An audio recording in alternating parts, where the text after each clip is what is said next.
כן. חלילה קרתה תאונת דרכים. איש לא נפגע, אבל הרכב ניזוק, מה עושים?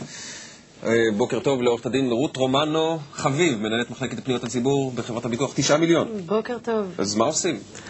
מה עושים? דיברנו בעבר מה עושים מיד בסמוך לתאונת הדרכים. לצלם, לתעד. היום נדבר מה עושים מול חברת הביטוח. וזה איזשהו מבוך שהרבה אנשים לא יודעים, נראה להם נורא מסובך. נכון. קודם כל תרימו טלפון ותדווחו.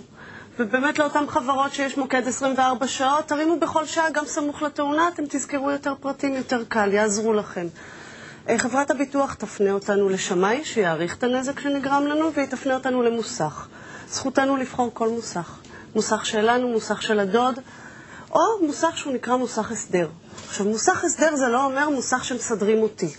מוסך הסדר זה מוסך שיש לו הסדר עם חברות הביטוח, כי הוא עומד בקריטריונים מאוד מאוד גבוהים של החברה, שזה רמת שירות, זה רכב חליפי שהוא מספק לנו איך שאנחנו מכניסים את הרכב למוסך. זה השתתפות עצמית מאוד נמוכה, אנחנו משלמים במוסך הסדר. והוא נותן לנו גם אחריות על התיקון.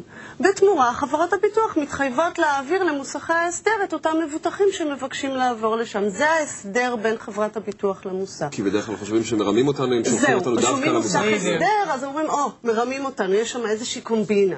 אין. הרעיון של מוסך הסדר הוא באמת לעזור לנו לעבור את זה יותר בקלות. כי מה קורה?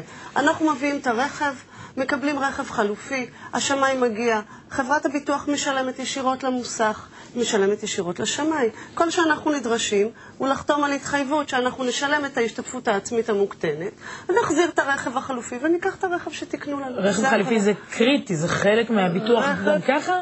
לא, רכב חליפי הוא לא קריטי. יש תנאי בפוליסה שאם אתה רוכש רכב חליפי, נגיד למוסך רגיל, אם זה בטוטלוס או בגניבה, ובמוסך הסדר זה חלק מתנאי הפוליסה. בשביל זה תדעו שמומלץ להיכנס למוסך הסדר.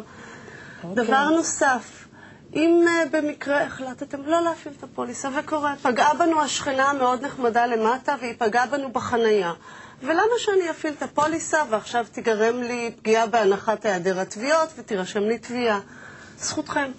אתם צריכים אבל במקרה הזה לשלם לשמאי ולשלם למוסך ותקבלות להעביר לחברת הביטוח של מי שפגע בהם, לחברת ביטוח של השכנה הנחמדה. זה נשמע תמיד קל ופשוט עכשיו זה לא, בשביל זה אני אומרת. צריך לפגוע בשכנה הנחמדה. טוב, אנחנו נעצור כאן. או לא לפגוע בכלל, רותי רומנו חביב. אם יש עוד שאלות בנושאי ביטוח, אתר אינטרנט פתוח, תודה רבה לך.